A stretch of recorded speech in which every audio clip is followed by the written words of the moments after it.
والفجر وليال عشر والشفع والوتر والليل إذا يسر هل في ذلك قسم لذي حجر ألم تر كيف فعل ربك بعاد إرم ذات العماد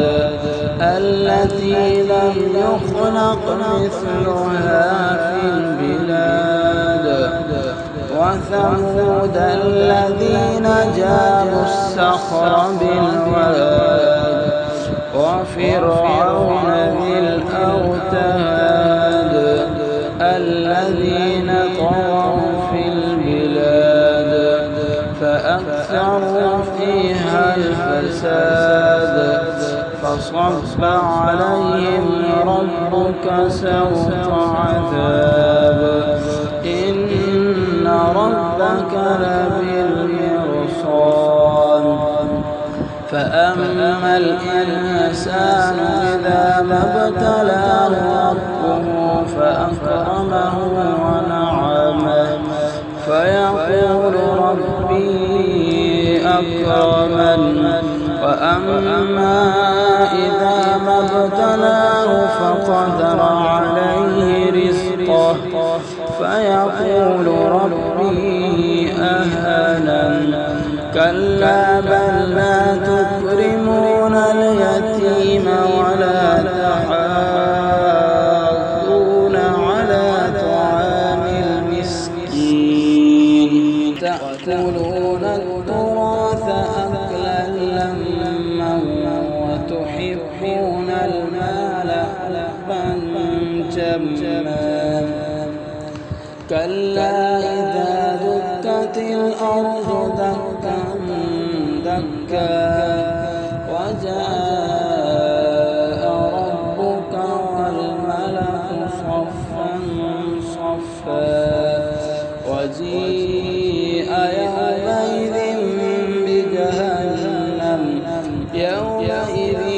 يتذكر الإنسان وأنى له الذكرى يقول يا ليتني قدمت لحياتي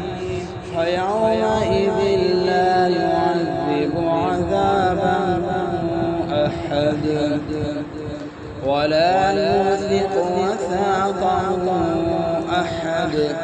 يا أيتها النفس المطمئنة ارجعي إلى ربك راضية مرضية فادخلي في عبادي وادخلي جنتي بسم الله الرحمن الرحيم لا أقسم بهذا البلد وأنت حل بهذا البلد ووالد وما ولد لقد خلقنا الإنسان في كبد أيحسب أن لن يقدر عليه أحد يقول أهلكت مالا لبدا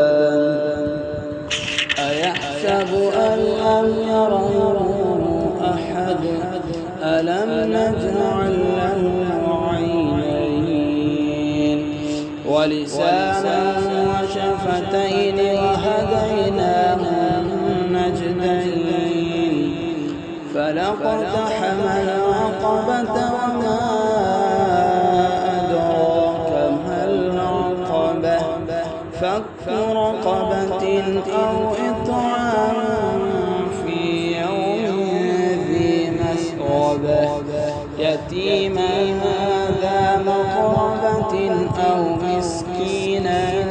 ذا متربة ثم كان من الذين آمنوا وتواصوا بالصبر وتواصوا بالمرحمة أولئك أصحاب الميمنة والذين كفروا بآياتنا هم